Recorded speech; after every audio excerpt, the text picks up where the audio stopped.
امریکہ کی آبنا ہرمز میں تجارتی جہاز پر ایران کے مبینہ حملے کے جواب میں فضائی کارروائی۔ ایران میں متعدد اہداف کو نشانہ بنایا گیا۔ امریکی سینٹرل کمانڈ کے مطابق کارروائی ایرانی میزائل اور ڈرون ذخائر پر کی گئی۔ ساحلی ریڈار تنصیبات بھی حملوں کا ہدف بنائی گئی۔ ایران نے 25 جون کو سنگاپور کے تجارتی جہاز کو ڈرون سے نشانہ بنایا۔ تجارتی جہاز پر ایرانی حملہ جنگ بندی کی خلاف ورزی ہے۔ خطے میں استحکام اور محفوظ بحری نقل و حمل کے لیے کارروائیاں جاری رہیں گی۔ ایران کے ساتھ طے شدہ معاہدے پر مکمل عمل درآمد یقینی بنایا جائے گا۔ ایران نے امریکی حملہ پسپا کر دیا۔ امریکی حملے کا فوری جواب اور فیصلہ کن ہوگا، پاسداران انقلاب کا اعلان۔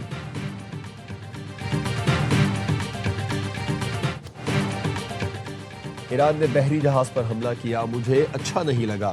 ہماری طرف سے جو جواب آئے گا سب کو پتہ چل جائے گا۔ ایران پر فضائی حملے سے قبل امریکی صدر کا صحافی کو جواب۔ میڈیا سے گفتگو میں کہا، 47 سال میں کوئی صدر وہ کام نہیں کر سکا جو میں نے کیے۔ ٹروتھ سوشل پر لکھا، ایران نے آبنا ہرمز سے گزرنے والے جہازوں پر ڈرون حملے کیے۔ ایک ایرانی ڈرون سے مہنگے کارگو کو نقصان ہوا۔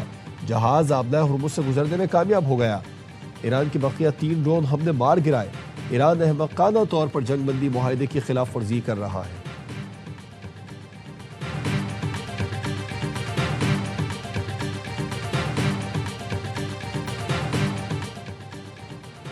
امریکی نائب صدر جے ڈی وینس نے کہا ہے، تشدد کا جواب تشدد سے دیا جائے گا۔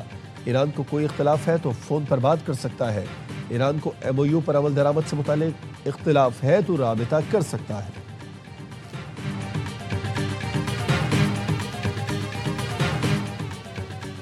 پاسداران انقلاب نے ایران نے سرخ جزیرے پر امریکی فوج کے حملے ناکام بنانے کا دعویٰ کر دیا۔ خطے میں امریکی فوج کے متعدد ٹھکانوں کو نشانہ بنایا۔ امریکہ کے کسی بھی نئے حملے کا زیادہ سخت اور وسیع جواب دیا جائے گا۔ ایرانی پارلیمنٹ کی قومی سلامتی کمیٹی کے سربراہ ابراہیم عزیزی نے سماجی رابطے کی ویب سائٹ پر بیان دیا کہ امریکہ نے ایک بار پھر مذاکرات کے درمیان ایران پر حملہ کر دیا۔ ناکام امریکی صدر نے ثابت کیا وہ مذاکرات جنگ بندی کے اصولوں سے وابستہ نہیں۔ امریکہ کی جنگ بندی کی لاپرواہی ہمیشہ کی طرح پشیمانی کا باعث ہوگی۔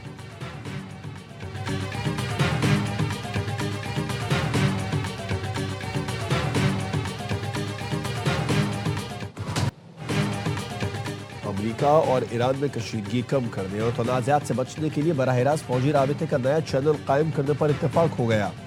امریکی نائب صدر جے ڈی وینس کا انکشاف۔ برطانوی ویب سائٹ انہرڈ کو انٹرویو میں جے ڈی وینس نے کہا، اس انتظام کے تحت پاسداران انقلاب اور امریکی سینٹرل کمانڈ کے نمائندے دوحہ میں ملاقاتیں کریں گے تاکہ اختلافی معاملات کو براہ راست مذاکرات کے ذریعے حل کیا جا سکے۔ جے ڈی وینس کا کہنا ہے، دونوں ملک اس بات پر متفق ہوئے ہیں کہ دوحہ میں باقاعدہ رابطے کے ذریعے ایسے معاملات پر گفتگو ہوگی جو مستقبل میں تنازع یا غلط فہمی کا باعث بن سکتے ہیں۔ متحدہ عرب امارات نے بھی ایران کے ساتھ رابطے کے نئے ذرائع قائم کیے۔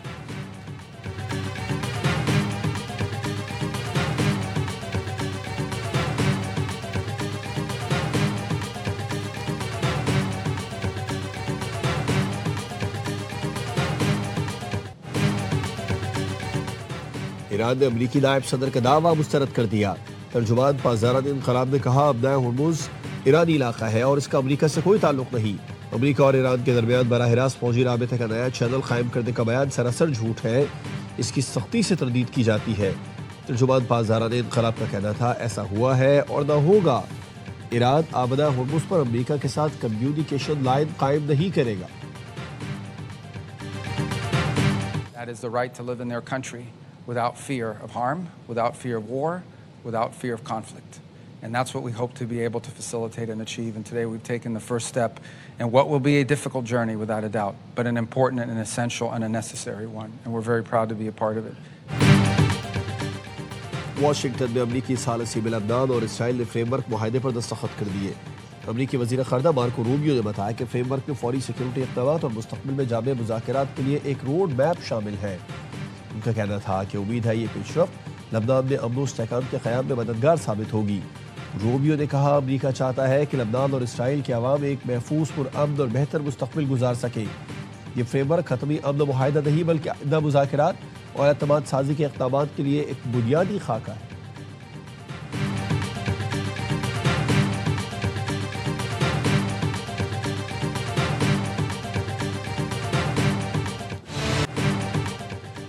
امریکہ اور جی سی سی کا مشترکہ بیان غیر ذمہ دارانہ ہے۔ ایران نے مشترکہ اعلامیے کو مداخلت اور اشتعال انگیز قرار دے دیا۔ ایرانی وزارت خارجہ کا کہنا ہے یہ علاقائی سلامتی کو نقصان پہنچانے اور تنازعات کو ہوا دینے کی کوشش ہے۔ امریکی فوج خلیج تعاون کونسل کے رکن ممالک کے لیے سراسر بوجھ ہے۔ امریکہ کا علاقائی ممالک کی سلامتی کا عزم محض بیان بازی اور کھوکھلا دعویٰ ہے۔ فلسطین و لبنان کی مزاحمتی تحریکوں کو ایرانی پراکسی قرار دینا سراسر غلط اور حقیقت کے منافی ہے۔ خلیج ممالک امریکہ اور اسرائیل کے بیانیے کی حمایت سے انکار کر دیں۔ ہمارا مشورہ ہے ایران مخالف پالیسیوں کا حصہ نہ بنے۔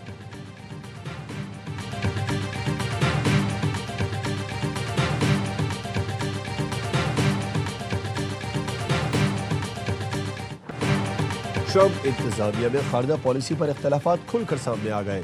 رائٹرز نے رپورٹ میں لکھا اسرائیل پر جے ڈی وینس اور مارکو روبیو کے بیانات میں واضح تضاد ہے۔ امریکی نائب صدر جے ڈی وینس اسرائیل اور امن کوششوں کو سبوتاژ کرنے کا الزام لگاتے ہیں، بیروت میں بمباری کی مذمت کرتے ہیں۔ مارکو روبیو کا اسرائیل کی حمایت میں بیان، حزب اللہ کے خلاف اسرائیلی مہم کو جائز قرار دے دیا۔ جے ڈی وینس ایران کے ساتھ معاہدے کے حامی جبکہ روبیو سخت گیر خارجہ پالیسی کے حامی نکلے۔ جے ڈی وینس اور مارکو روبیو کو مستقبل میں صدارتی امیدوار کے طور پر دیکھا جا رہا ہے۔ وائٹ ہاؤس اور اسٹیٹ ڈپارٹمنٹ کی جانب سے دونوں رہنماؤں میں اختلافات کی تردید کر دی۔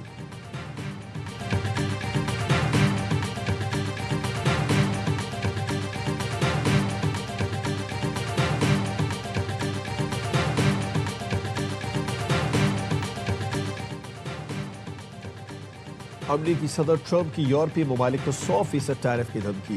صدر ٹرمپ نے کہا یورپی ممالک امریکی کمپنیز پر ڈیجیٹل سروسز ٹیکس لگانے کی تیاری کر رہے ہیں۔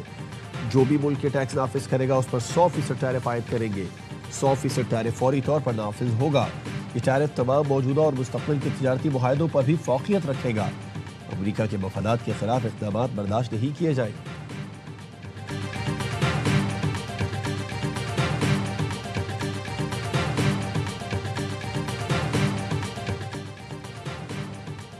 بحری جہاز ڈینو ڈیوینا کے حملے کے 22 ایرانی ارکان بحفاظت کراچی پہنچ گئے۔ ایرانی حملے کے ارکان کو امریکی حکام نے روکا تھا۔ نائب وزیر اعظم اسحاق ڈار کا ایکس پر پیغام، بتایا ایرانی مشنز کے قریبی تعاون سے بحری جہاز کے حملے کی محفوظ واپسی یقینی بنائی جا رہی ہے۔ ایرانی حملے کی واپسی کے لیے امریکی اور ایرانی حکام کے ساتھ قریبی رابطے میں رہے۔ اب تک پاکستان نے 70 ایرانی بھائیوں کی وطن واپسی میں مدد کی۔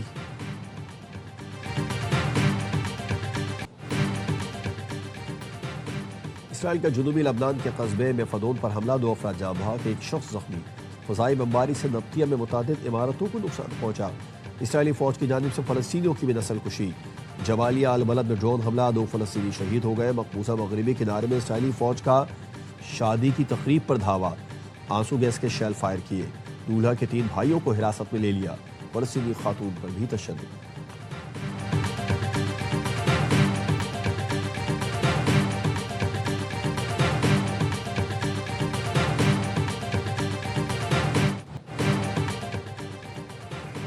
حزب اللہ نے دریا لیتانی کے شمال میں غیر مسلح ہونے سے انکار کر دیا۔ اسرائیل سے لبنان سے غیر مشروط انخلا کا مطالبہ، کہا اسرائیل کو ہر صورت مکمل اور غیر مشروط طور پر لبنان سے نکلنا ہوگا، جس کے بعد ہی ہتھیاروں پر بات ہوگی۔ حزب اللہ کے سربراہ نعیم قاسم کا کہنا ہے کہ اسرائیل لبنان پر قبضے کی نیت سے آیا ہے۔ مزاحمت نئے مرحلے میں داخل ہو چکی۔ لبنانی حکومت نیز لبنانی عوام کو اپنے خلاف نہیں کر سکتی۔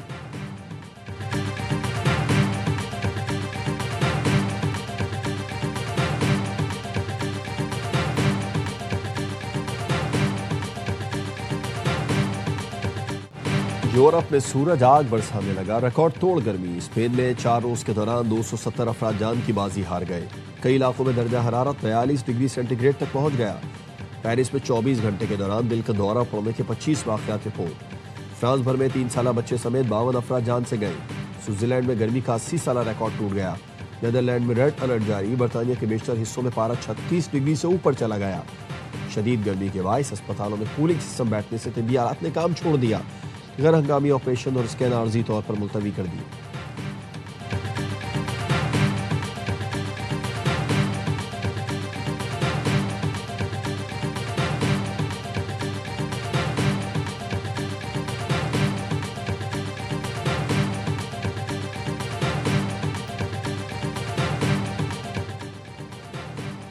انڈونیشیا میں بچوں کے 47 لاکھ سوشل میڈیا اکاؤنٹس بند۔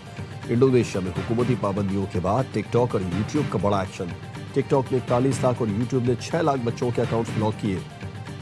قوانین کے تحت 16 سال سے کم عمر بچوں کے اکاؤنٹس بند کرنا لازمی ہے۔ انڈونیشیا کے وزیر مواصلات کا کہنا ہے سوشل میڈیا پلیٹ فارمز کو بھی قوانین پر سختی سے عمل کرنا ہوگا۔ پابندی کا مقصد بچوں کو آن لائن ہراسانی اور سوشل میڈیا کی لت سے بچانا ہے۔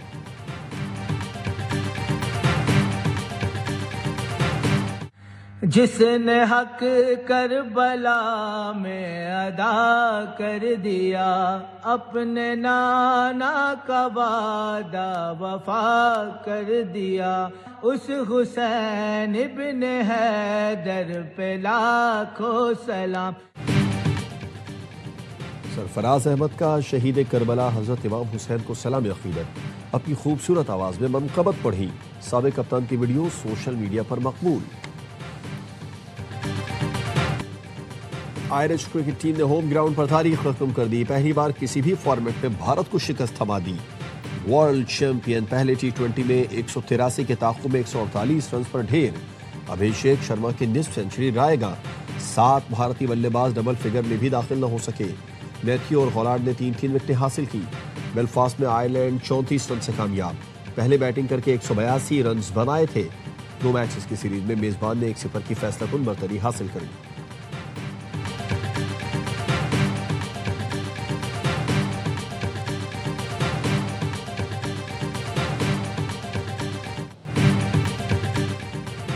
گراس کورٹ پر ناؤمی اوساکا ٹائٹل جیتنے سے ایک قدم دور، ہومبرگ اوپن کے فائنل میں پہنچ گئی۔ جاپانی ٹینس اسٹار نے چینی حریف کی 1 نہ چلنے دی، اسٹریٹ سیٹ میں ڈھیر کیا۔ ٹرافی کے لیے اوساکا کا ٹکراؤ آج جمہوریت چیک کی کیرولینا سے ہوگا۔